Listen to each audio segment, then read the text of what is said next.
Want a recipe for success? Step 1, visit ocdfamilypodcast.com/courses. Step 2, click on my link to browse OCD Training School's amazing course catalog. Step 3, enroll. And step 4, enjoy learning. With no added cost to you, you can support the OCD family community while grabbing some continuing education or learning how to bridge yourself to self-help strategies for OCD. Again, that's ocdfamilypodcast.com/courses. And use my special link to sign up today. Does your loved one struggle with extreme picky eating? Will they outgrow it?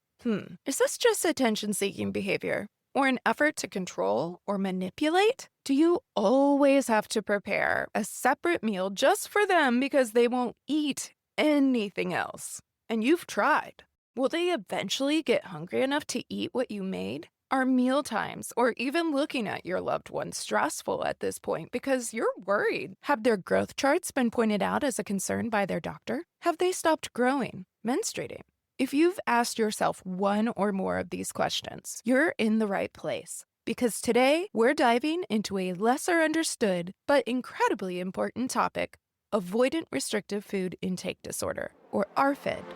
I'm Nicole Morris, licensed marriage and family therapist and mental health correspondent. And let me be the first to say, welcome to the family. The OCD family, that is.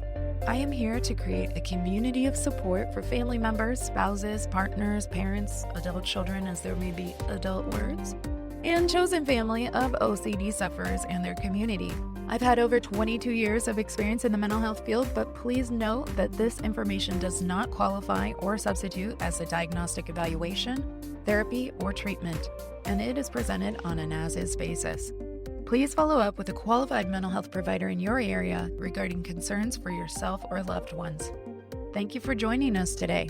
Now, let's get started. Okay, fam, welcome back, or welcome to any newer family joining. And happy Wicked for Good release date here in the States. Patrick and I already have tickets for tonight. And it's crazy to think Thanksgiving is now less than a week away if you're listening to this hot off the press. Also a late Thanksgiving this year, which means the holiday season is all crunched together. No pun intended for today's topic. And hey, the holidays bring up a lot for a lot of people, especially for people who are distressed and a mess when it comes to food, eating, feared consequences, and the like. And so it felt appropriate to feature ARFID for part 3 of my OCRD series, that's short for Obsessive Compulsive Related Disorders. Now, ARFID is officially classified as a feeding and eating disorder, not an OCRD, but it often co-occurs with OCD, especially in individuals who experience sensory sensitivities, contamination fears, or intense fears around choking or vomiting, also known to the fam here as emetophobia. So while it's not the same diagnostic category, it can look and feel a lot like OCD. And many clinicians working in OCD care will encounter ARFID. And I have a pretty good theory of why that is, family. Because per the research of Sanchez-Cerezo et al. In 2023, the most common co-occurring conditions with ARFID include autism, anxiety disorder, ADHD, and OCD. And for the return fam that may have been around in season 1, when I talked with OCD and eating disorder specialist Dr. Jenna DeLassi, we learned that a malnourished brain mimics obsessive compulsive symptoms. Unlike OCD, when the root cause is malnourishment, we then see a decrease, if not extinction, from these symptoms once nourishment is restored. But it's one of the reasons that many different eating disorder cases might show up on our therapy couch, not to mention the intense co-occurrence where it may be both and. So with that basis of understanding, let's zoom in and learn a bit more about what ARFID is. To do this, I'm going to guide us all to an ARFID chat, ARFID 101 in fact, which was published on the Feast YouTube channel. Now, Feast is a favored resource that I'll be citing throughout our chat today because Feast is the family. So check this out. Feast stands for Families Empowered and Supporting Treatment. That's the FEAST of eating disorders.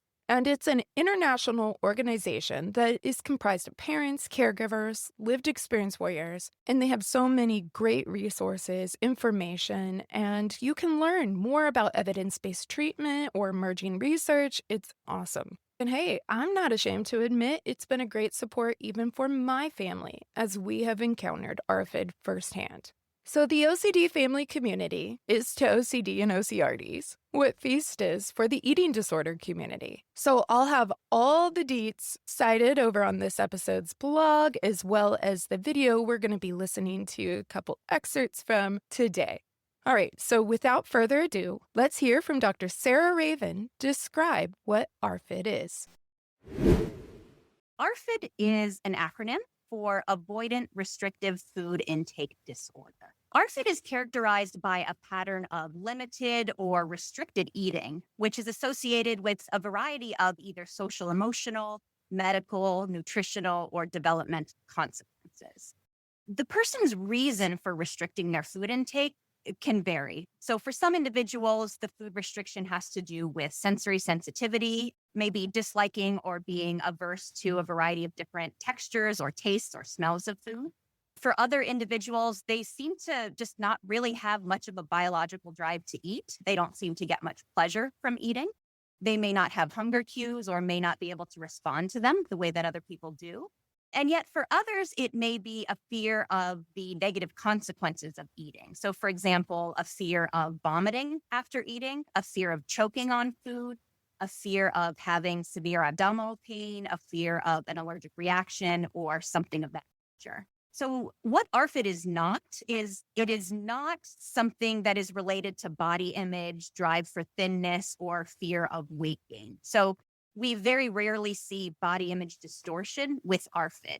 In fact, those individuals with ARFID that are underweight are typically very aware that they're underweight, may feel self-conscious about being underweight, and may actually have a desire to gain weight, but simply have a very difficult time doing so. Okay, so are we clocking why we may see ARFID overlapping with our neurodivergent processors? All human beings have sensory systems, but for some of our autistic and ADHD fam, or any neurodivergent processors for that matter, there may be some increased sensitivity. Additionally, what if you're not feeling or knowing how to make sense of these different sensations, be they hunger or satiation cues? Take a person that has alexithymia. What does this feeling mean? What is it indicating? Are you able to feel it before it's screaming at you? But also, Dr. Ravin talked about how one or more of these ARFID presentations take shape. So a person could have sensory sensitivities like texture, smell, taste, etc. They may fear aversive consequences like choking or vomiting, or I would even add in concerns about lower GI distress. I know GI distress was the driver for my little warrior, or a lack of interest in eating altogether. So this can lead to significant nutritional deficiencies, weight loss, and even disruptions in social or daily functioning. I mean, just think about how many of our social rituals center around food. We don't have to think too hard during the holiday season, do we? There's a potluck, or there's a dinner, or there's a family meal, right? Let's keep going. ARFID is a very heterogeneous diagnostic group. So we tend to see a variety of different ages, genders, body types, personalities, and symptom presentations. Much more so in ARFID than with any other eating disorder diagnosis. So just to kind of give you a sense of how heterogeneous this diagnostic group is, I'm going to give a few examples of different individuals with ARFID that I have treated. So the first example was an 8-year-old girl who had always been very healthy, very active, and had been a great eater, ate a variety of different ethnic foods, fruits, vegetables, just about everything. But then she stopped eating solid food abruptly after she choked on a vegetable. And sadly, right around that same time, within a week of that incident, her grandfather also died of COVID. So I think the combination of the trauma of choking plus the death in the family for her caused a tremendous amount of fear around eating. After she stopped eating solid food, she lost quite a bit of weight and then presented for treatment. Another example of a patient I've treated is a 21-year-old average weight college student male who had suffered from social anxiety since he was very young and who was socially isolated due to his very limited palate. So he was a senior in college, but he kind of ate like a preschooler, just like pasta with butter, chicken nuggets, and French fries. And it hadn't really affected him too much up to this point, but He was interested in dating. He wanted to ask girls out and take them to nice restaurants and didn't want to order off the children's menu. He was also applying to law school. So he was kind of thinking ahead that in the future, if he had business meetings with colleagues or clients, he, again, wanted to eat like an adult. Another example of a patient I've worked with was a 17-year-old girl with a very poor appetite, very low BMI, little interest in food, and a history of bullying. Actually, she was bullied for being underweight, which made her even more upset, which whittled her appetite even more, which made it even harder for her to eat. And she suffered from a lot of like dizziness, lightheadedness, things of that nature because of the malnutrition. And then a final example of a patient I've worked with was an 11-year-old boy who had extreme picky eating. He had a higher BMI, so there was no nutritional compromise per se, but he ate only 3 foods: chicken nuggets only from McDonald's, French fries only from McDonald's, and Kraft macaroni and cheese. And in his particular case, there was a lot of strained family functioning surrounding his ARFID, with some family members understanding and others not understanding, and kind of different levels of accommodation. So that's just to kind of give you a sense of snapshots of what different cases of ARFID may look like. Alrighty, I appreciate it. So just a quick note that heterogeneous is our fancy pants way of saying the examples are vast and unique, kind of like snowflakes. They'll have their own little design, their own little imprint. That being said, a critique and concern of research is that it often doesn't reflect diversity super well.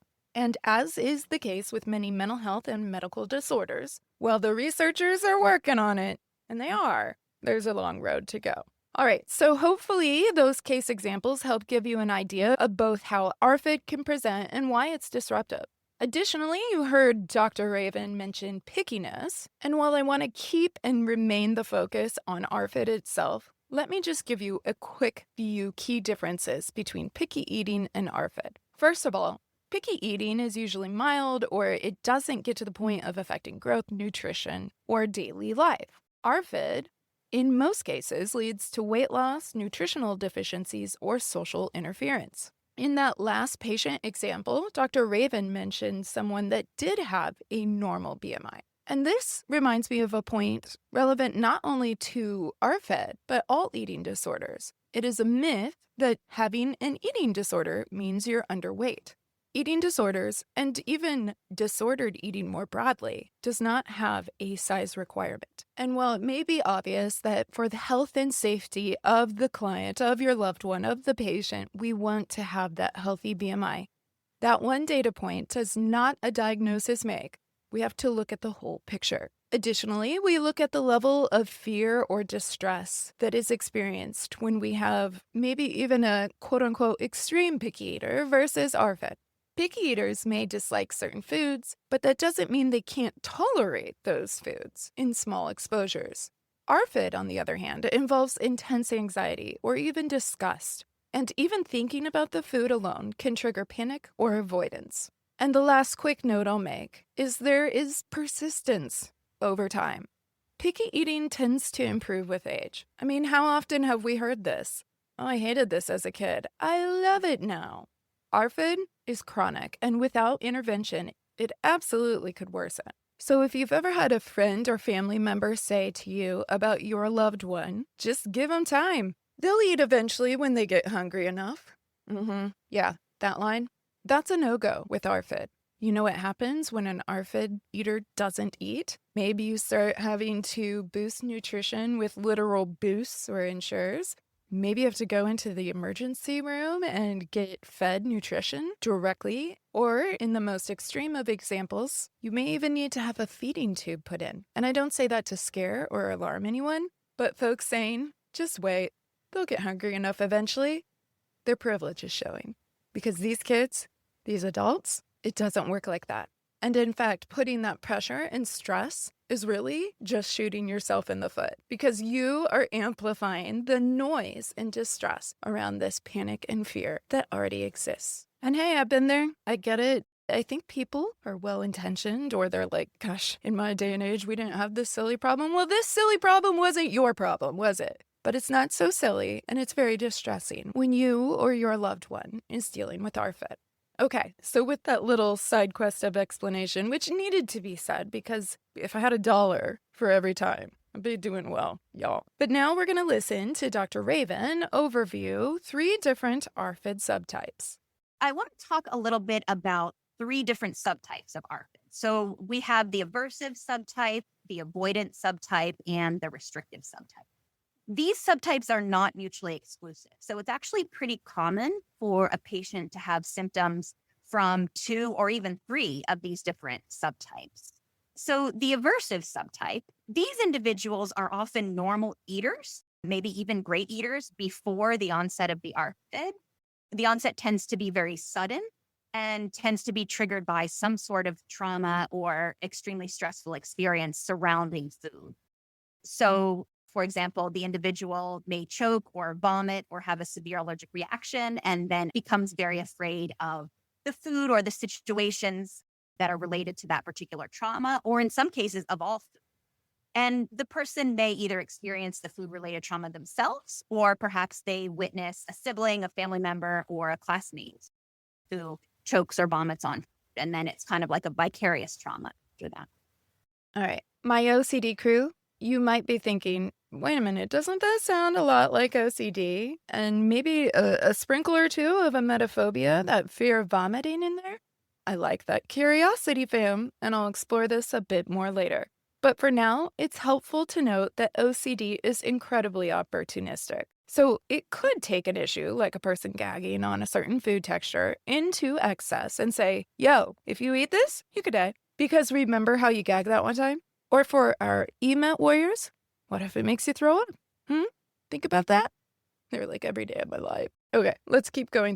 The avoidant subtype, these individuals tend to have difficulty with eating that dates way back to infancy or very early childhood. These are the kids that tend to be very sensitive to smells, tastes, textures of food. They are often characterized by extremely picky eating. And this is the subtype that is often comorbid with autism. So these individuals tend to have a lot of difficulty adjusting to baby food. So when they sort of are transitioning away from milk towards baby food and then into solid food, that's when these problems tend to begin. And it's worth noting our ADHD warriors might experience this too. Sensory processing, again, is experienced by all humans, neurodivergent or allistic. But we can see some earlier roots for ARFID in this avoidant type. Let's keep going. And then finally, the restrictive subtype, these are the individuals that seem to lack a biological drive to eat. They may have a poor appetite. They may not experience hunger cues, or if they do experience hunger cues, they have trouble responding to them. They don't seem to get much pleasure or enjoyment out of food. They tend to feel full easily.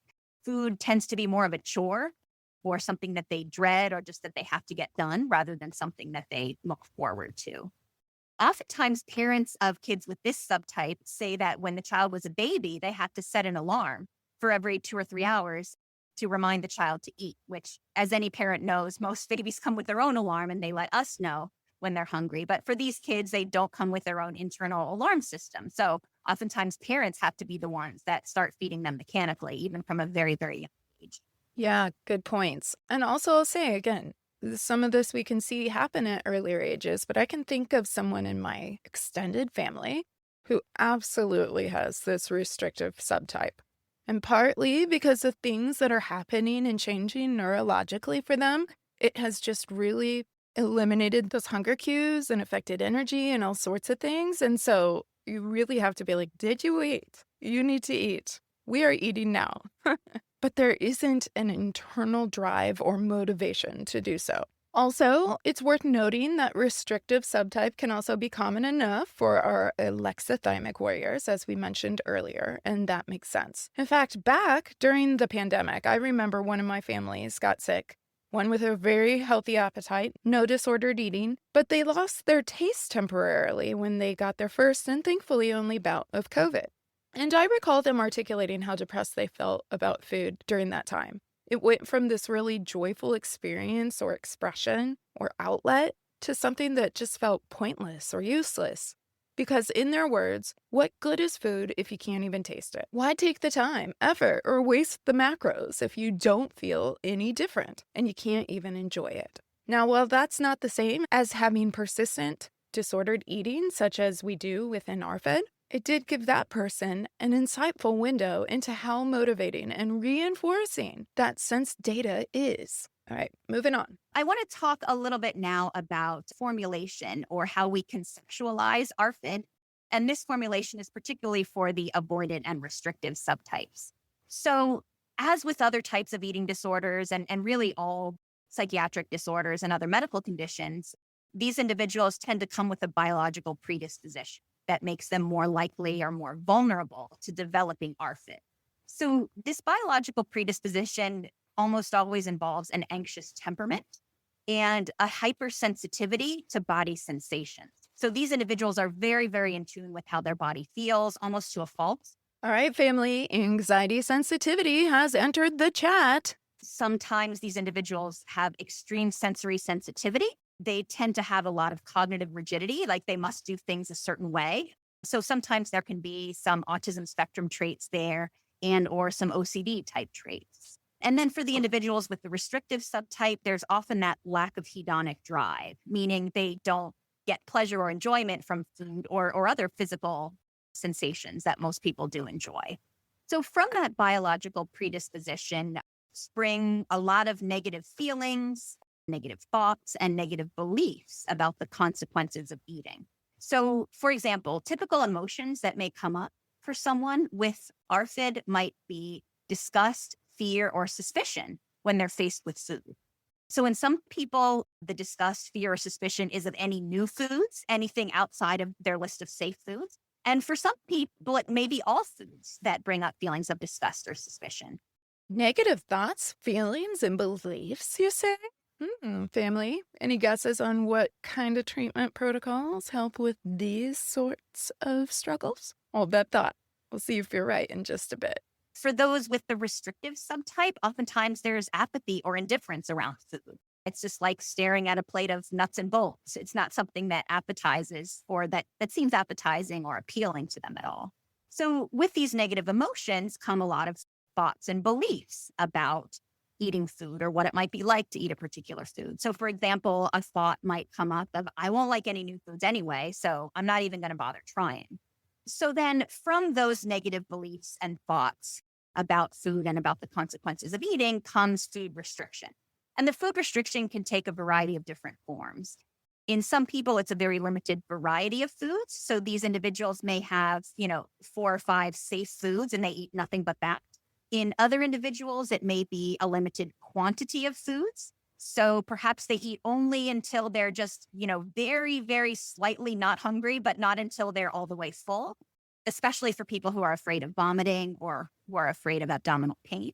In some individuals, food restriction takes the form of skipping meals or snacks if their preferred foods are not available. Then, of course, with food restriction comes nutritional compromise. So the nutritional compromise might take the form of a vitamin deficiency and nutrient deficiency. They may lose weight. They may fail to grow or develop normally. They may fail to proceed through puberty as expected. In some cases, there may be excessive weight gain if it's a person who eats plenty of food, but only chicken nuggets and pizza, for example. So often, though not always, there's some sort of nutritional compromise involved. And then also we have limited opportunities for exposure. So if someone is fearful or avoidant of foods, they may be very unlikely to put themselves in situations in which different foods are available. So they may avoid restaurants, they may avoid parties, sleepovers, school lunch, traveling, any situation where they're expected to eat around other people or when they're expected to eat different types of foods. So with these missed social opportunities, of course, there can be social isolation, there can be increased anxiety, sometimes depression can set in, but also there's less exposure to peer modeling. So if you don't go out to a Thai restaurant with your friends, you don't get to see all these other kids eating Thai food and hey, it's actually kind of good. So they don't have a chance to disconfirm their negative beliefs and thoughts around food because they're kind of stuck in this little bubble of I only eat these certain foods and nothing else. And then along with that, they tend to become very, very attentive to small changes in food presentation. So, for example, some people will only eat Kraft macaroni and cheese, but won't eat any other brand. So, and they tend to be much more attentive to food presentations or taste differences that most people may not even notice or care about.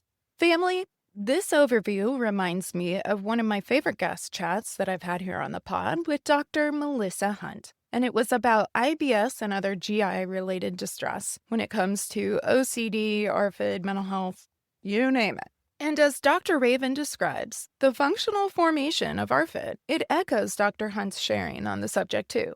So if this rang one or many bells for you, I'm going to link that episode over on this episode's blog because I think it's really fascinating and I would encourage you to listen. But for now, let's hear more about the aversive ARFID subtype. Now I want to talk a bit about how we conceptualize or formulate the aversive subtype of ARFID. And this is the one that has the trauma component. So it's similar to the other subtypes, but there's a little bit of a twist because there's typically an event that sets it off.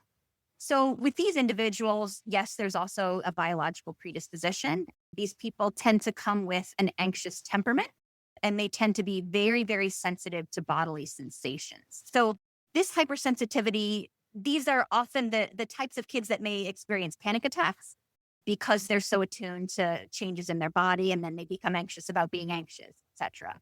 Okay, anxiety sensitivity. I see you creeping around here. I might have to start a tally fam. But we certainly see this show up in OCD as well. Then there's the food-related trauma, which again can be either something that the child themselves experiences or something that they witness in a family member or friend or even something on TV. It may be an episode of choking or vomiting or severe allergic reaction or something of that nature. It can even be a fear of feeling extremely full and how uncomfortable that may be. So once the person experiences this food-related trauma, either in themselves or witnessing it in someone else, their body goes into fight or flight mode. So there's a lot of fear and avoidance and resistance around either around that particular food or that particular situation, or sometimes food altogether. And I would point out here, fam, that emotional contamination, harm, or even existential themes of OCD and/or emetophobia can show up here with ARFID. So you see how these disorders then have the potential to really wrestle with one another. Okay, let's keep going. Then after the food-related trauma, in part because of the trauma and in part because of the biological predisposition, a lot of negative thoughts and beliefs about food and eating spring up. So these individuals tend to overestimate the likelihood of repeat trauma. So for example, a little girl that I've worked with who choked once on a vegetable, and she turned blue, but she was fine. She survived. She actually believes that there was a 90% chance that she would choke again if she ate solid food, which I don't have hard data on this, but I think the likelihood of choking again is probably quite small, especially once a person is very conscious and chewing their food very well. And these individuals also tend to underestimate their ability to cope. They tend to underestimate their resilience. So if something bad did happen, for example, if I went to school and I ate school food and I vomited in front of my peers, that would be absolutely horrible and I'd never recover. Whereas, yes, that would be embarrassing, but most people would probably move on. So then with kind of the combination, the biological predisposition, the food-related trauma, and these negative thoughts and beliefs about food comes the nutritional compromise, comes the limited opportunities for exposure, and also the food restriction. So with the nutritional compromise, in some cases, the person undereats. In some cases, the person experiences weight loss or failure to gain weight or grow as expected. Some people tend to develop gastrointestinal symptoms that actually reinforce the undereating or anxiety. So this is pretty common in people who have kind of underlying gastrointestinal issues. They do have legitimate GI issues, but then the anxiety about eating amplifies that and vice versa. So it kind of becomes this vicious cycle. I mean, did we call it or did we call it? ARFID and OCD for that matter, taking fear into excess and then the GI distress, just like Dr. Hunt has taught us about? I mean, yep. So, how do we then make sense of this with treatment? As Dr. Ravin will explain, it's important to prioritize needs. And we do this in other areas too, where health and safety is on the line. So, when it comes to eating disorders, that's going to translate to getting a person nourished, first and foremost. But let's hear the helpful way that Dr. Ravin breaks this down. I look at kind of the clinical significance in order of priority. So in terms of evaluating someone and prioritizing treatment goals, we start from the quality of their nutritional intake. So the most important question to ask is this person eating well enough to maintain their health and well-being? So, and what is good enough? Well, that depends entirely on the situation. Is the person eating a sufficient quantity and variety of food to get all their vitamin needs, to get all their mineral needs, to give them enough energy so that their body functions properly and they're not dizzy? Are they getting their period regularly if they're a postmenarchal female? Do they have enough strength to participate in the sport that they enjoy, et cetera? So is their nutritional intake good enough for their purposes? Then we want to ask, what impact does the ARFID have on their growth and development? So in some cases, these kids might be growth stunted. In some cases, they might have lost weight, which is almost always a problem in a child or adolescent. In some cases, puberty is delayed. So there may be a girl who's, 13, 14, 15, 16 years old and hasn't yet had her period, hasn't had any breast development. So these are the things that we want to look at next. So as you can see, like the person's basic physiological needs have to take priority, because without that, without a nourished body and a nourished brain, it's very difficult, if not impossible, to focus on the other important therapeutic elements of their treatment. So next, we want to look at the impact of the ARFID on family functioning, and sometimes vice versa.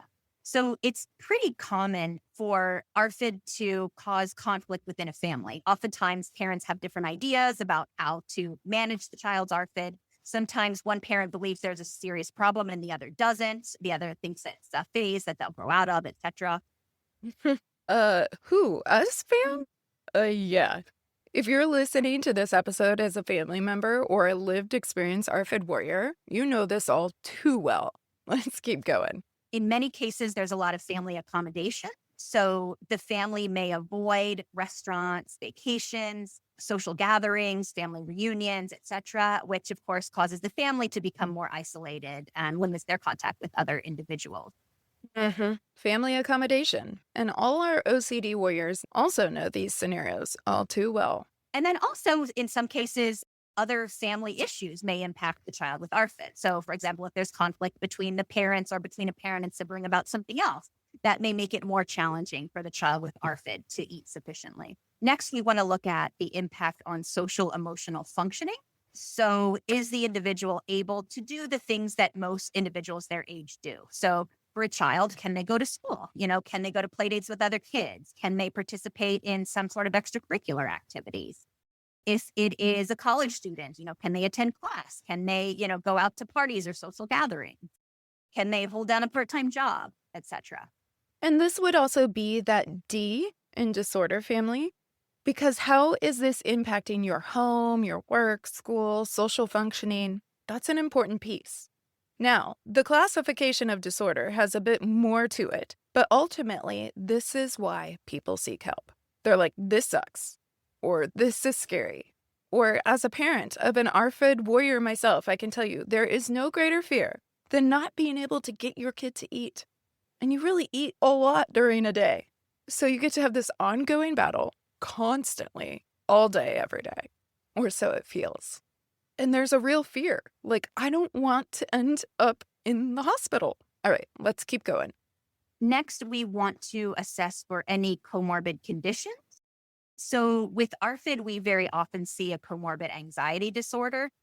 We may often see comorbid autism. And then another thing to bear in mind is that, having ARFID as a young child is actually a risk factor for developing another type of eating disorder later in life. So often individuals with ARFID as young children may develop anorexia nervosa after puberty. So that's something to bear in mind as well, because of course that complicates the clinical picture.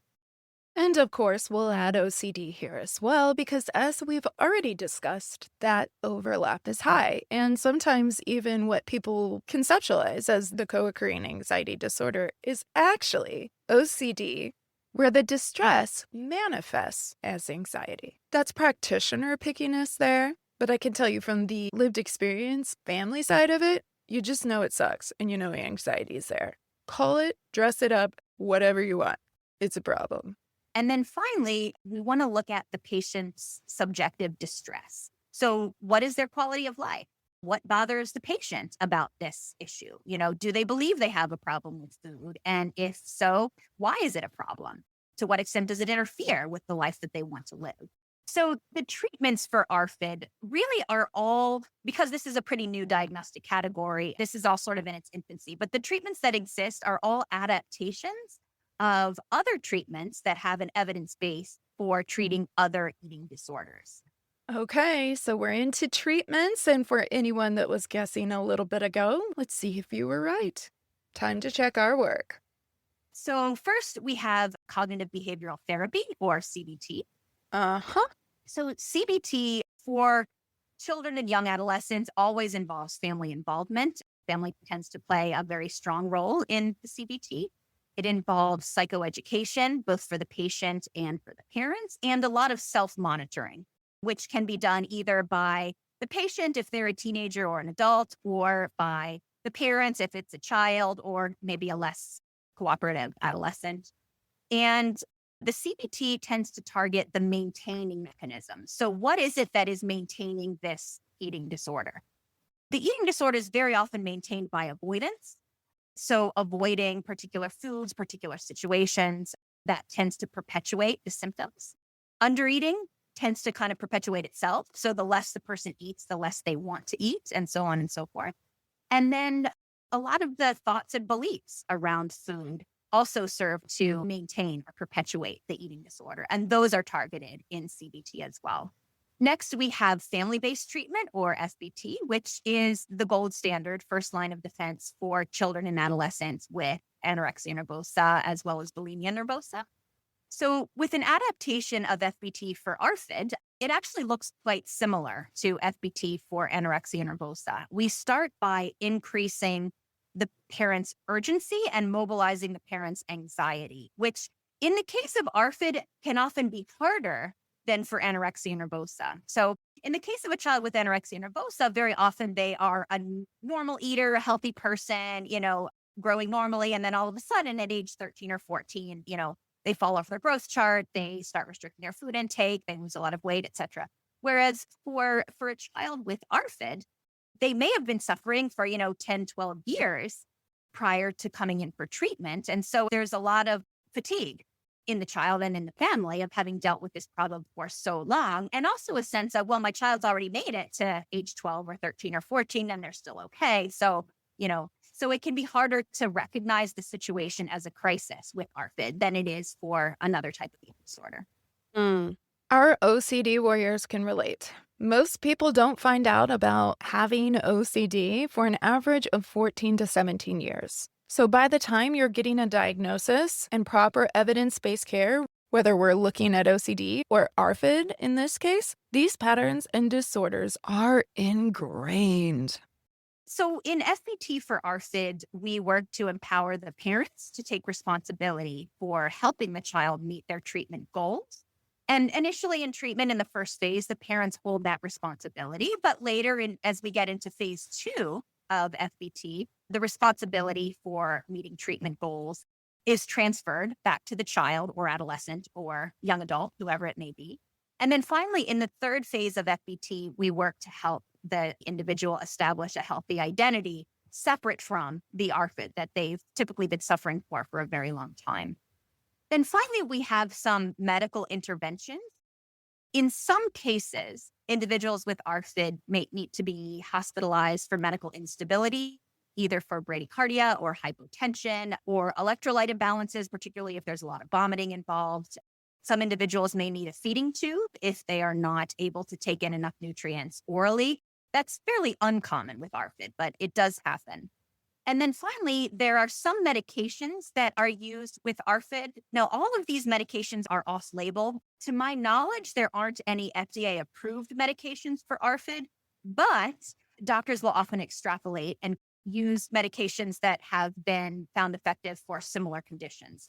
Okay, we're not going to do a deep dive into the medications, but again, this video is going to be linked along with all the other resources over at ocdfamilypodcast.com. And you can hear more about Dr. Ravin talking about medications, or you could also chat with your child or loved one's pediatrician in the case of pediatrics, or your family doctor. So now we are going to jump ahead and we're going to talk about what kind of tools from these adapted evidence-based practices are most useful for ARFID warriors and families ARFID toolbox. So, when I'm working with an individual and family with ARFID, I like to put together an individualized ARFID toolbox. So, that toolbox is going to look different depending on that patient and their symptoms and goals and the family's strengths and goals as well. So, there are a number of different strategies that can be used. We would never use all of these strategies with any one patient, but kind of pick and choose based on what that person needs.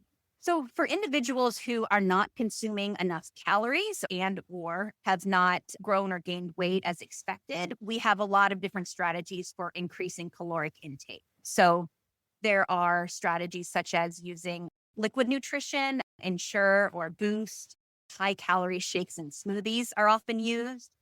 Eating 6 times a day is frequently recommended.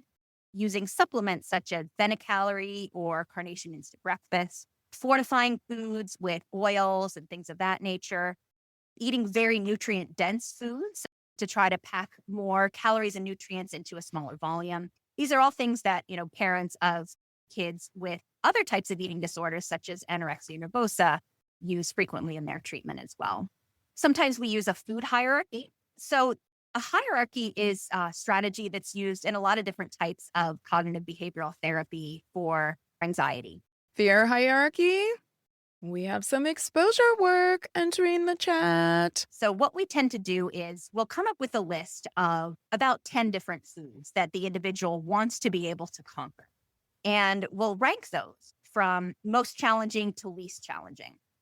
And then we'll kind of work our way up the ladder. So the person starts with an exposure to the least challenging food. Once they've mastered that, we move on to the next one and the next one and so on and so forth, which tends to have the effect of increasing the person's confidence and motivation to move forward.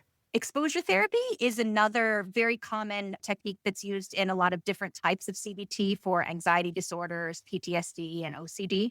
And just like a little asterisk note here, yes, we use exposure therapy for OCD, but we don't forget that RP in our exposure therapy, our exposure and response prevention.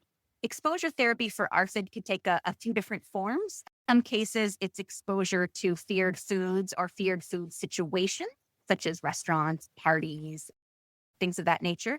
In some cases, it's interoceptive exposure, which means exposure to bodily sensations that the person finds very aversive, such as a feeling of being very full or the feeling of swallowing and having a lot of food in their throat due to fear of choking. Cognitive therapy, again, is very frequently used in the treatment of anxiety, depression, and other mental health issues. With cognitive therapy, we learn to identify and challenge some of the thoughts and beliefs that are unhelpful or that are keeping the person stuck. Food chaining is a way of kind of gradually transitioning from a preferred food to a food that the person desires to eat. Oh, the flashbacks. But I do love this. Food chaining is really helpful. And back when my ARFID warrior was a wee tot, we participated in a group feeding therapy where this was a cornerstone of the treatment. Because if we can make these little pivots between color, shape, texture, crunch, smell, you name it, then it becomes less intimidating and easier to make this little nudge, not giant leap, to the next food. So the therapists played a lot with the food and the kiddos played a lot with the food. And this really helped to break down some of that tactile defensiveness as well. And sometimes just took the pressure away from the expectation of you have to eat this. Instead, we're playing with it. We're touching it. And oh my goodness, just even touching the food was the first of many wins. Even if it was to say, no, thank you. I don't want this. I don't want to eat it. I don't want to touch it. I don't want to see it. In my Warriors group structure, there was a no thank you plate, in fact, where you could move the unsightly offender if needed. You could even cover it up with a towel if you wanted to. And if you're thinking, but what? You played with the food? Yeah. Playing is processing for kiddos. But also, if I'm offended by a carrot, for example, and I can muster the courage to pick it up, even if it's with the tippy tips of my fingers, and put it on the no thank you plate, maybe cover it because it's so triggering for me. But then I don't know, turn this carrot plate into a riveting game of peekaboo? You would imagine, as you find and hide and find and hide and find and hide that carrot, it becomes less and less threatening, even if I'm not eating it, just having it there. In fact, now it's fun and it's silly because where did it go? Oh, here it is. It still may be way too triggering to eat or even bring to one's lips. But if I can play peekaboo with the carrot, I'm probably going to get to a place where I can actually sit there, be its neighbor, covered or uncovered, and care much less about its presence there. And for our ARFID warriors, that's a big win. So these little movements are what makes something like food chaining so helpful. And for my warriors group, veggie straws were one of the few things that every participant in the group was willing to eat. So they would start off with that, a win. Same color straw for everyone, fully intact. And then the next food would share some of those common properties with that orange veggie straw. So now we're going to a carrot tidbit. Similar width, similar length, similar color, also crunchy. And we'd have those little pivots to get through a little menu. Fading in is a technique that we often use for people who have a fear of vomiting. So, for example, a person who won't eat solid food due to a fear of vomiting, we may start off with apple juice. And then we move on to applesauce. And then we move on to applesauce with little tiny chunks of apples in it. And then applesauce with larger chunks of apples. And then an apple cut into quarters. And then finally a full apple. So in that way, it's kind of similar to introducing a baby to solid food. So we do that pretty gradually as well as the baby gets more teeth and is able to swallow more. Deconstructing foods. So this involves like gradually becoming more comfortable with different components of a food in the service of eventually eating the full food. So for example, if someone wants to be able to eat pizza, which is common because it's kind of a staple of kids' parties and sleepovers and whatnot, we might start off with first having them eat the dough. And then on a different occasion, have them eat the cheese. And then a different occasion, have them eat the sauce. And then another occasion, the pepperoni. And then kind of mix and match different permutations of those ingredients until finally they're eating the full slice of pizza. Yep. I remember those days, but also it's interesting because this deconstruction idea came up even during this year's holiday episode, which will premiere the first Friday in December with regards to cereal. So I love it. I'm here for it. Great example. So there's a strategy called food detective, which tends to be most effective with children, particularly those who have sensory issues around food. So we learn to, take a piece of food during the session and explore it with all 5 of our senses. And the idea behind this is to help the person learn to approach versus avoid the foods that they find disgusting or aversive or that they're afraid of. Relaxation training, which again is often used in cognitive behavioral therapy for different types of anxiety disorders. That may involve deep breathing, meditation, mindfulness strategies, progressive muscle relaxation, yoga, things that help to relax the body and the mind to help the person manage the anxiety that they have around food. Values work, which comes from ACT, acceptance and commitments therapy. That is sort of looking at or helping the patient to define what it is that they value, what it is that they want out of life, and how to get from where we are now to there. So if they value, socializing, going out more with friends, okay, what do we have to do in terms of your food intake to get you to the point where you're comfortable socializing with friends, going on dates, going to parties, etc.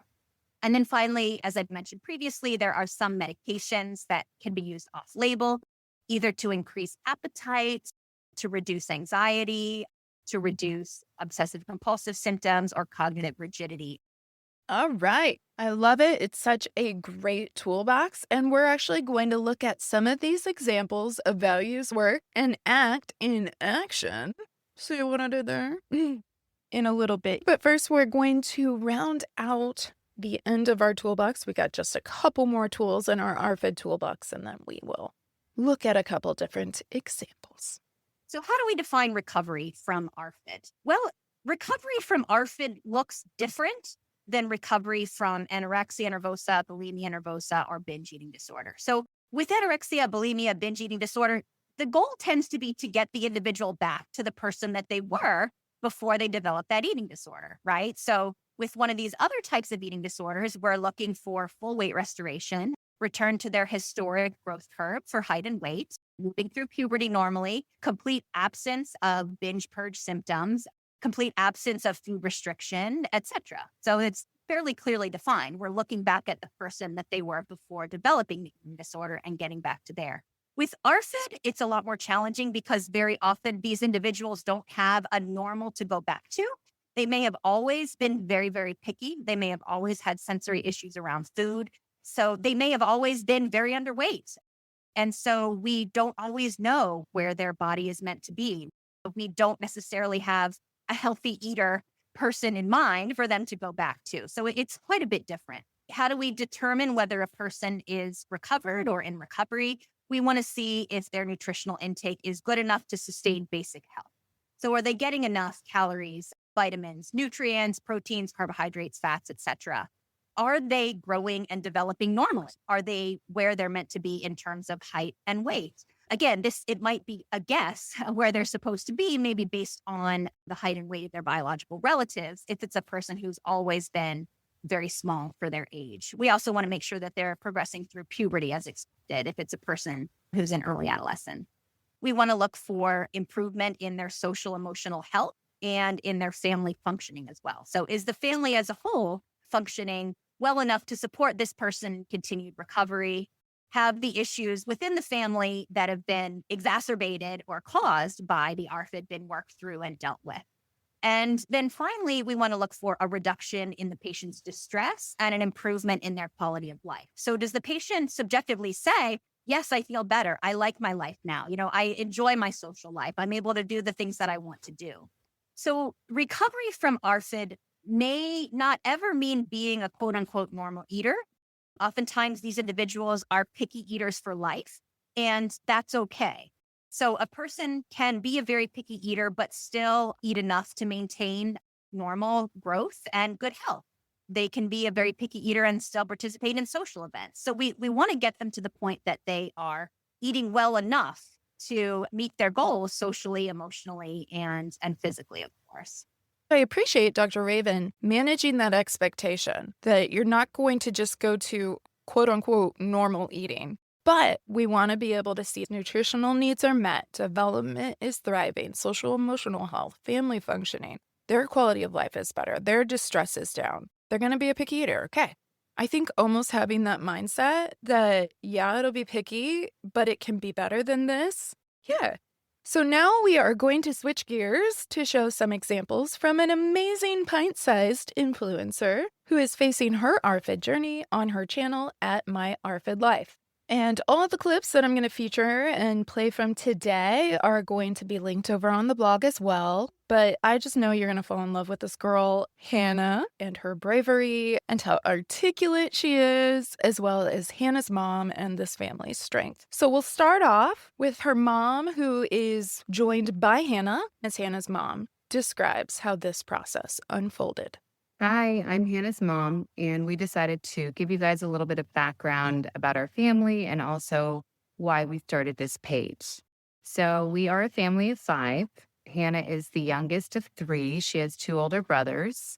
All 3 of them have very different eating habits. Our oldest son has autism, and he was a picky eater. And then, as the years went on, by the time he turned about 6, he started eating more variety of foods, and he absolutely loves fruits and vegetables, and he's a pretty healthy eater. He is still pretty particular with the kinds of stuff he likes, but he will try anything, and it's not an issue. And then our middle son will eat anything. He is not a picky eater at all. He doesn't like fruits and vegetables, but that's a typical kid thing. But he loves meat, loves chicken, fish. He'll eat just about anything. And then we have Hannah, who was also a very picky eater. And we were hoping that she would follow her brother's footsteps and overcome it. We did feeding therapy with her as well in hopes that we would see progress. And it was a very painful experience. It was very traumatic for her. She had very bad anxiety going to feeding therapy. And it just became too overwhelming for me. And I decided that this was doing more harm than good. And so we stopped doing that. But when she was doing feeding therapy, one of the things that motivated her to eat things was us saying things to her like, let's take a video and send it to your therapist, or let's send a video and send it to your doctor. And so she would do it for the camera. And of course, I wasn't sending it anywhere, but it gave her that motivation. But what really took a turn for us was when Hannah was about 4, her growth on her growth chart started going in the wrong direction. So kids are supposed to grow at the same rate, well, at their growth on their curve. And her curve started going down the wrong way until she finally fell off the chart. So in the last 4 years, she's gained 10 pounds.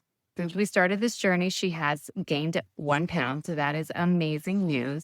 And so we were getting really concerned. And, the doctors were saying that she can eat ice cream 10 times a day, chips, whatever it is that she needs to eat just to get the calories in. But even that was very challenging for her. And because she doesn't like so many things, even being allowed to eat ice cream 10 times a day wasn't working for her. So finally, about 3 months ago, we were driving to Chick-fil-A. And in the car, I asked her, what do you want from Chick-fil-A?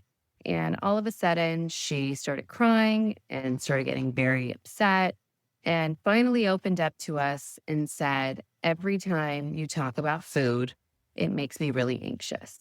And I could feel this, this emotion coming from her. And I didn't realize how bad it was impacting her. And so I decided there's obviously a lot of underlying stuff going on. I'm going to figure out something because we need to help her. And so I started researching, looking for an eating disorder specialist because, you call your insurance company, they give you a list of psychologists, and then you call them and you ask them, do you specialize in eating disorders? And they say, well, no, not really, but I know how to deal with eating disorders. But I knew that I needed something very specialized, especially since ARFID is still pretty new and not everybody knows how to treat it. And so I was very concerned about just seeing somebody who didn't have the experience and having it do the opposite of what we needed it to do. I know many of you listening can relate to this because whether it's ARFID or OCD or an OCRD, sometimes depending on where you live, it can be extremely frustrating and disheartening to find somebody that just has common knowledge, let alone training in how to help. Let's keep going. So I found an eating disorder specialist who happens to be out of state, which is really sad that it's so hard to find people who know some, specifically about ARFID. And she started seeing her via Zoom twice a week, and they do therapy and they do exposures and eating. And it still gives you anxiety, right? When you do therapy, because she knows that when she goes to therapy, she has to try foods that she doesn't necessarily want to try. And I've noticed that when she does it at her free will, and she's the one who's choosing what she's trying, she's not as anxious. But the therapy has definitely been helping her a lot. She's learning a lot of coping skills and techniques that she's using to calm herself down and to better understand what is exactly giving her that anxiety. So the therapy has been very successful. And when she started therapy, we had actually had an appointment with her pediatrician who had mentioned that it's really important for her to supplement her nutrition with the supplemental drinks like Ensure, that type of stuff. And it was either that or having the risk of being put on a feeding tube, which obviously we wanted to avoid at all cost. And that was something that really made Hannah, it made you anxious, right? Every time you would hear More than anxious. yeah, when you would hear about feeding tubes, you would get really scared. And she wanted to do whatever it took. So we started her on the Ensure Plus, and it was a struggle. Again, because there's so many texture issues involved that it was hard for you to get it down. Yeah, for anyone who has ever, for your own reason or a loved one's reason, maybe you have an aging parent who needs supplemental nutrition, or maybe you have a child that needs that supplemental nutrition. It's kind of like a protein shake in the sense of like, it's an acquired taste. And if you already are avoiding foods with different textures, different tastes, different weight, because drinking Ensure is not like drinking water when you think of kind of the weight even of the liquid. It can be a real struggle. And so I appreciate that she validated like, because as a parent, when you're in a situation like hers and it's like, she has to have this, it's on the line. You feel how dire that nutritional need is. It's hard because what if they refuse to drink it? You have to get real creative sometimes. We would try to time it and see if she could beat her last record. And then the thought came to me, and I said, why don't we record you drinking the Ensure and we'll send it to your therapist? Because that was motivating for her back when she was doing OT. So that's what we did. And then the idea came to me, and I thought, oh, why don't we start an Instagram account where we can share this with our friends and family, and she'll have a support system, and maybe she'll be motivated to do this for them. So she's getting into how they created Instagram as well as the YouTube channel. I think they're probably the same content, but I'll link both over on the blog. Right now, we are listening via YouTube. But I just want to take a quick moment to note, because I've seen this come up outside of ARFID as well. And it seems important. It seems worth noting. So I just want to highlight and differentiate something here. Hannah's mom is discussing how they started this account as a motivator. If I could embolden, emphasize that without busting anyone's ears here, I would. But it was a motivator because it was a motivating tool that worked for Hannah in the past. And because she also consented and agreed to it and was motivated to participate in it in the present. I'm emphasizing this because I want to be very clear. This was not a shame-driven activity, such as, I'm going to record this and send this to your therapist or somebody you really care about if you don't eat. And I want to state that because for a whole host of things, family, I have heard this kind of comment as a practitioner, even at sports practices from other parents or whatever. And perhaps you have as well. But it's really important to state, just like we talked about earlier with the picky eating business, you cannot shame or force your child, your partner, your loved one, your parent, another person to eat. You just can't. And if you try, you're just amplifying that distress. And with more distress is more problems. And with more problems, you are taking yourself further away from your goals. So for Hannah and her mom, for their family, this worked because Hannah was motivated by that. And that really emphasizes what Dr. Ravin was talking about when she was talking about leaning into those values. And also, poor little Hannah, and I'm sure everybody in the family was like, we don't want a feeding tube. Oh my gosh, is there anything we can do? But can you imagine the pressure? If you're already terrified by food and then they're like, you're going to have this tube put in your stomach to feed you nutrition if you can't figure this out. I mean, stress express. All right, let's keep going. And that's the other thing is when you have ARFID, a lot of people around you don't understand what it is. And as you've seen through the comments, many people just say, oh, it's just a picky eater. So going to holidays, family functions, it's really challenging because people don't understand. And we, bring our own bag of her safe foods, and everybody starts asking questions like, why don't you try this? Why don't you try that? And just saying that alone would make you very uncomfortable, right? Yeah. Yeah, I've been there. Packing a picnic of food to go get food. I remember those days. And they emphasize how that brought stress for Hannah. But I also want to say a shout out for mom there and the families, because not only can it make the ARFID warrior feel that stress, but it stresses families out too. I mean, think about it. Why do people even go to restaurants? So they don't have to cook? So they can have a warm meal brought to them?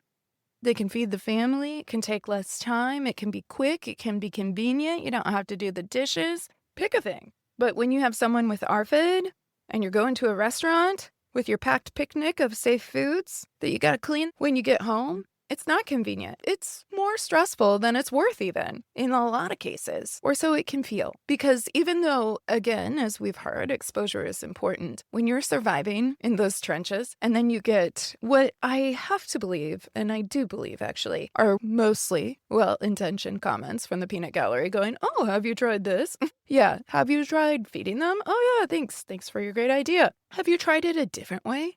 Have you tried calling this thing a chicken nugget that is clearly not a chicken nugget? And they are adept to all the differences in brands of chicken nuggets. And you want to be like, oh no, it's just chicken. People don't want to be lied to. They don't want to be tricked. And if they already have a lot of fear about food and you trick them, again, you're taking steps backward there. All right, let's keep going. I thought if we do this platform on Instagram for friends and family, maybe they'd have a better understanding as to why she is the way she is. And maybe they would think twice before they would make any comments like that to her. And so that's kind of how we started it. And so we filmed a few videos. And then before we knew it, it went viral. We had no idea. It was fascinating to all of us because we just didn't understand, like, what happened. I know what happened. Do you know what happened? People felt hope. They felt seen. They felt less alone. They felt supported. They built awareness. They saw advocacy in action. They felt inspired. It's been an amazing experience. Hannah has progressed so much in this last month since we started this journey. You know, parents asking their kids to do something, it's not so easy. But when you're doing it for the camera, for thousands of people who are cheering you on and giving you that motivation, it gives you, that reason to do it. And so we decided to allow her to pick, the foods that she is interested in trying. And we've been looking at all of the recommendations you guys have been giving. A lot of people are struggling with ARFID as well and have given great suggestions, which I think you've been trusting, right? What they've been suggesting. And something I do before I try food is I draw a picture of Mr. ARFID and I throw it away. That's right. To get yourself ready to fight your fear, right? To go. I tell him to go to Antarctica and not come back. That's right. So yeah, I mean, it's been an amazing experience. We're so thankful for all of the love and the support. And we have been getting messages from all over the world of people saying, thank you for spreading this education. I've never heard about this before. Or you just answered, so many questions that I've had. I've been struggling myself, or my child has been struggling. And now I know that there's a name for it. And it's amazing to see that there's others out there like her. And so it doesn't make you feel so alone, right? Like you feel like you have other people who understand you. Amen, Mama. Amen. I mean, that's the power of community. And that's why I say every episode, if not multiple times per podcast, you are not alone. Because you aren't. I'm not. Hannah isn't. Hannah's mom isn't. We are not alone. And the strength and power and courage of community is contagious in the best possible of ways. And so with that foundation, let's hear how Hannah uses her channel to practice her exposures and fear hierarchies. We've heard some chat about safe foods, which literally are the foods we can eat without issue. Something we haven't gone into in this episode, but I will note, is when you have a very small list of safe foods. As much as you appreciate that consistency, sometimes you run into food jagging as well, where the warrior's like, you know what, I'm tired of this food. But it's one of their very few foods. And that is a stressful day when you realize, oh my gosh, I got a freezer full of chicken nuggets. And now it's like, I never want to see a chicken nugget again. It makes sense why you're tired of it. And while sometimes you can earn back or reestablish it as a safe food, I'd be lying to you if I said that always happens. Sometimes you lose it to the feared food list. That being said, though, with treatment, there's a lot of hope. And so we're going to look at some specific examples from Hannah's sweet channel. And again, all of this will be linked over on ocdfamilypodcast.com on this episode's blog. But first, let me give a little trigger warning, because if anyone listening has misophonia and really struggles with any kind of crunching, chewing, breathing, slurping sounds, this will be a trigger for you. I'm going to play her video in full, but this is really, really helpful content. And so if that's you, I would recommend maybe even muting the video and watching it with subtitles, because you're not going to want to miss out on what sweet Hannah has to say. Her insights, her awareness, her descriptions, all the things are solid gold here. So proceed with caution. See if there's a way you can modify or adapt things to be able to increase access. But I do want to give you guys a little warning there. And because it's part of her process, I am not going to be editing. All right. So we're going to start off with a safe food for Hannah. And you're going to hear how she's coupling the safe food with another food that she has struggled with, to see if that helps. Also, I want you to keep in mind the structure of these exposures. She really is a food detective, so you're going to hear how she visually inspects it, smells each food before trying it. She's going to take a total of 3 bites every single time, which we'll have more on that later, and she describes the taste and texture. So she's really using so much of her sense data to evaluate the food. And I love this because whether we realize it or not, all of this goes into eating, along with the physiological process of chewing, moving food physically through the mouth, swallowing. And then she ends every video with giving her SUDS score. SUDS, which we use in the OCD world as well, stands for Subjective Units of Distress. And it is a rating to express, to give some of that self-monitoring, as Dr. Ravin talked about earlier, how distressing this practice was. So for Hannah, a 1 would be like the hardest, most miserable, most distressing, scary thing ever. And a 10, that's as good as it gets. Yummy in the tum, good. Okay, so let's listen to Hannah in her own words trying her safe food. Today I'm going to be trying Nutella pretzel sticks. Usually I don't try new foods on the weekend, but I saw these at the store yesterday and they looked really interesting and I really wanted to try them. So far I've tried a lot of things with Nutella, like the breadsticks, the cookies, and many more. And so far I haven't liked any of them yet, but since I really love pretzels, I hope I'm going to like these. They just smell like pretzels and Nutella. Here I go. These are really good.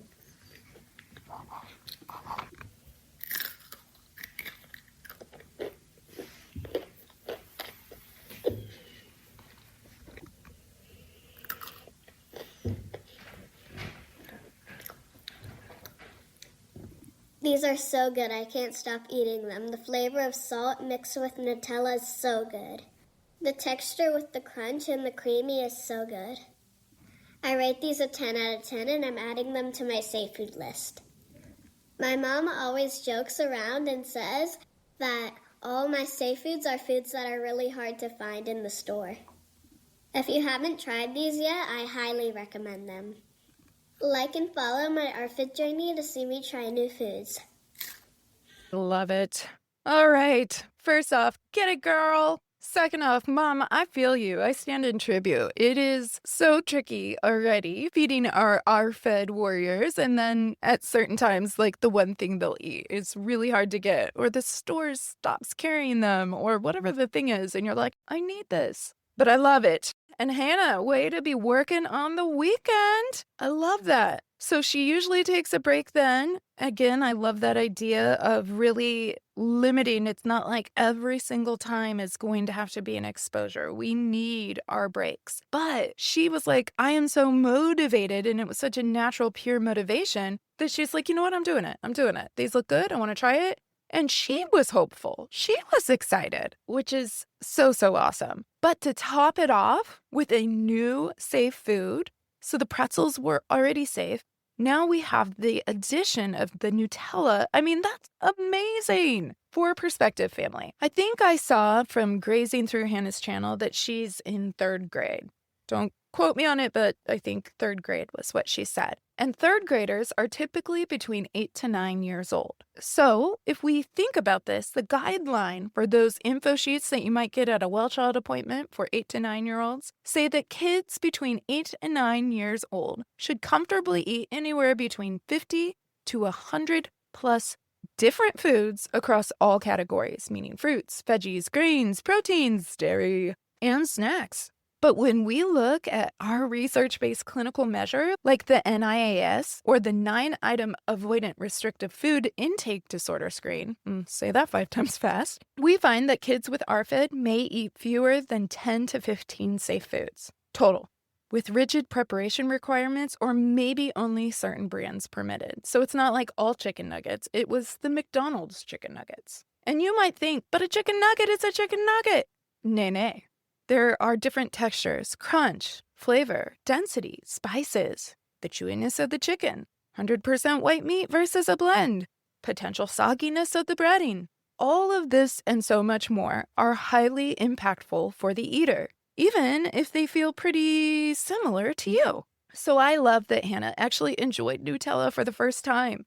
And not only that, but it's now being added to her safe food list. She had it with some other things that she didn't like. But now she's realizing that she does like it after eating it with her safe food. So we can even think of how we faded in the Nutella and made just a little pivot. I love that. She scored it a 10 out of 10, and I'm going to tell you those 10s are pretty rare. And to that end, it's not required or even necessary that every food experience gets to a 10. But when you have an eating disorder like ARFID, having a 10 out of 10 experience with a new food is so special. All right, so Hannah gave us a great example of what a 10 looked like for her. Now I'm going to pick a random video. She has a number of different videos, her trying different foods, and we'll see how it goes. We'll see what she comes up with. And again, I'll link this over on the blog if you want to watch that as well. Today I'm going to be trying a bagel with butter. I like my bagels warmed up instead of toasted because when they're toasted, the color changes and the texture also is changed. I also don't like condiments because they change the flavor and texture of foods. My mom cut it up in little pieces because I have a wiggly tooth and it's really hard for me to bite into things. It smells like a normal bagel. Here I go.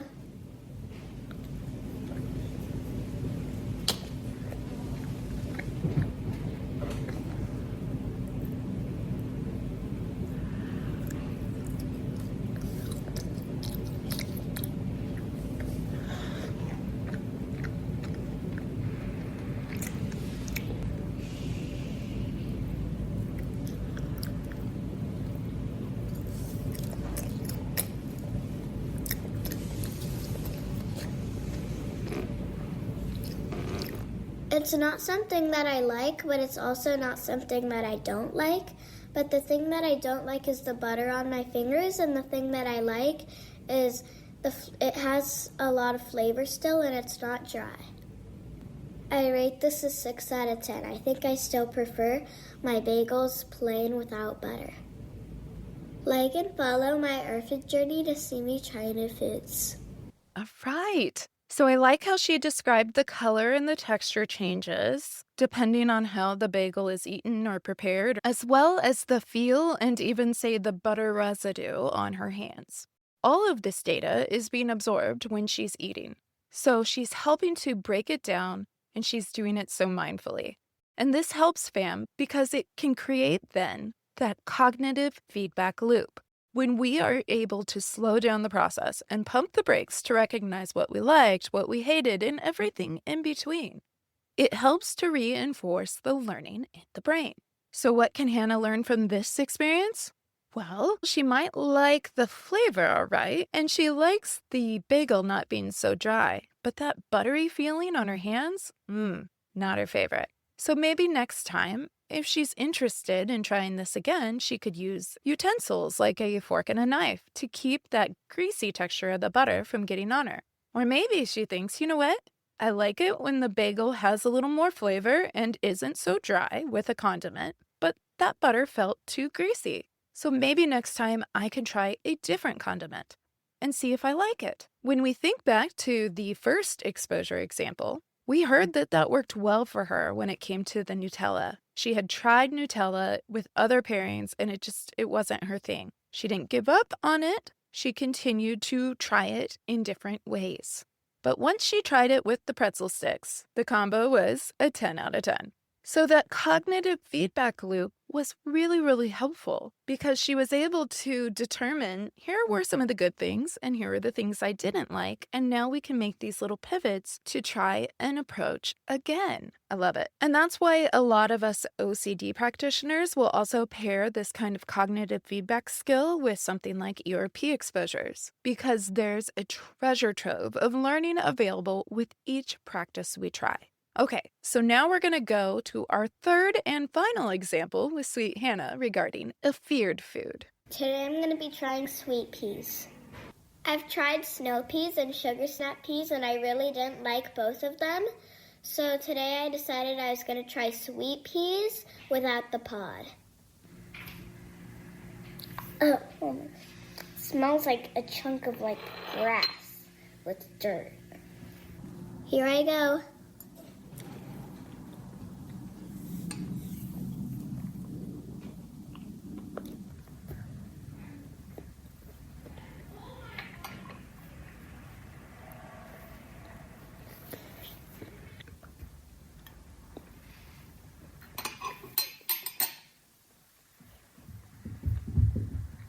I can't believe I just did that. I never thought I would be able to do that. It tastes like grass with bits of dirt. The one thing that made it really hard for me is that the first bite was crunchy, and then the second bite was mushy, and then the last bite was crunchy again. Since the texture changes every time, it makes it really hard for me to know what to expect. I'm glad to say that this is going off my fear food list, but I don't think I'll be eating these again for a long time. I rate these a 4.7 out of 10. Like and follow my ARFID journey to see me try new foods. She's the sweet pea, isn't she? Oh my gosh, she's the best. The more I hear, the more I love Hannah. I think I'm going to guess we're all kind of in that camp right now. But what's so good and makes my therapist's heart smile is that she touches on some really important points. So she hasn't loved peas. This is a different, yet another type of pea. And if you could see her sweet little face or jump on over to the channel and watch the video, I mean, she's already going into it with doubt written across her face. But to me, that gives her all the more credit for trying it and facing it because she already knows she's probably not going to like it, which for a person with ARFID is only going to amplify the fear or distress around facing this food. Second, I think this video points out why the 3-bite approach is so very helpful. So first, I'm going to let her explain why she does 3 bites and why that matters to her, because it's just the absolute cutest and best. But then I'm going to add in one more point I've learned as both an ARFID parent and an OCD practitioner. So let's hear from Hannah first. Today I wanted to tell you guys about why I do the 3-bite rule. Usually when you try food, you're supposed to try it 8 to 12 separate times. The reason why I do the 3-bite rule is because on the first bite, it's really a shock, so you need to give it a fair shot. On the first bite, Mr. ARFID is really loud. On the second bite, Mr. ARFID quiets down a bit, but he is still really loud. By the third bite, Mr. Brain tells Mr. ARFID to quiet down so that he could focus on the flavor that he's eating. Whenever I'm trying a new food, because I'm so anxious, it's really hard to go into a positive mindset. After every bite I take, I get less scared and I know what to expect, and it's easier to hear Mr. Brain. It's really hard to take the second and third bite if I really don't like the food. but because I know what to expect, it makes it a lot easier to eat the food again. When I take 3 bites, it shows me that I can be brave and overcome my fear. You should try to do 3 bites too so you can feel like a superhero like me. Like and follow my ARFID journey to see me try new foods. I mean, I dare you not to smile. Yes, you are a superhero, Hannah. And you see, fam, I mean, I could have summarized why she does the 3 bites, but it's too good. You have to hear it from her. But I also love that she externalizes her ARFID as Mr. ARFID. You heard earlier she starts before any exposure. She draws a picture of Mr. ARFID and throws it in the trash. He goes to Antarctica, and what that represents is throwing him far, far away. So I like that she's separating out me doing this from ARFID doing this. It's a helpful skill. We do it with OCD and a number of other things too. Externalizing that piece can be so helpful. Okay, and then her description reminds me a bit of almost like a wise mind approach from DBT, where she both honors the feeling or the reaction of shock, and maybe even sometimes the horror of facing this new food, with a rational thinking brain that she expects this to decrease in intensity with each bite. I love it, because did you also notice how she described the texture changing? You guys, this right here is why a lot of fruits and vegetables are hard for people with ARFID. Because just think about it. If eating is already a challenge for you, and you have something like the sweet pea here in Hannah's case, knowing what to expect or how to manage expectations is so important. But with fruits and veggies, it can be really hard to gauge. In her case, the first bite was crunchy grass with bits of dirt in it, as she described. And then the second bite was mushy. So if we're thinking from the 3-bite rule, okay, that first one's gonna be a shocker. And then the second one isn't anything like the first one, but it's the same food from the same pea pod. That's confusing. And then the third bite, back to crunchy again. It's unpredictable. And just like our OCD warriors, the strive for certainty is real for our ARFID warriors. So the fact that it changes from bite to bite, maybe even from the same pea pod, is hard. And for the sake of example, let's think about how this might look in fruits too. Take a container of strawberries. Have you ever rinsed and prepared strawberries, taken a bite and thought, oh goodness me, these are so sweet, oh yum. But then you grab another strawberry, you take it from that container, and you sink into it, anticipating that super juicy, super sweet strawberry, and it's sour? Now here's the thing. Me, as a non-ARFID individual, I actually like tart fruit as well. But if I expected that bite to be sweet and it was tart, that's definitely not my favorite. It's jarring, it's dysregulating, it's unpleasant. So now we apply this idea of the inconsistency and surprise to an ARFID warrior that's already fearing, panicking about food. No wonder trust gets broken. They can't count on this food tasting the way it should taste because the taste is all over the place. On that note, this is why brand-specific foods sometimes are trusted. Like, again, our example before was the McDonald's chicken nugget. Because the chicken nuggets or tenders or whatever across different manufacturers or even different restaurant chains are prepared differently, may be cooked differently, may have a different texture or coating, maybe a different size or color. And to a non-ARFID warrior, you might think, I mean, a chicken nugget's a chicken nugget. But it really isn't. And to an ARFID warrior, that attention to detail comes down to whether or not they feel safe and survival. So I love that she was able to explain the differences in her sweet pea so well, because I think it's helpful and informative for the rest of us as we continue to hopefully illuminate why this data is so important. Additionally, I love that Hannah didn't love this food, but still got to celebrate the win of taking sweet peas off her feared food list. You don't have to love the food for it to not be feared anymore. You can not like it and not fear it. Similar to OCD warriors doing ERP exposures around obsessional content, the point isn't perfection with your SUD score, no matter what, or doing something no matter what until it doesn't bother you anymore. It's not a realistic goal. Like Dr. Ravin said earlier, you're probably always going to be a picky eater. There's probably going to be things you don't like about it. But just like I was saying at the top of the show, one of those key differences between picky eating and something functioning within ARFID is you can still tolerate it even when it's picky eating. That's very, very different than fearing the food. So she didn't love it. She scored it a 4.7. She's like, it's close to half, but I can't with the half. So 4.7, we see you, Hannah, no worries. But she also learned that, you know what? Even if I don't like it, even if I still have some distress, I don't have to fear it anymore.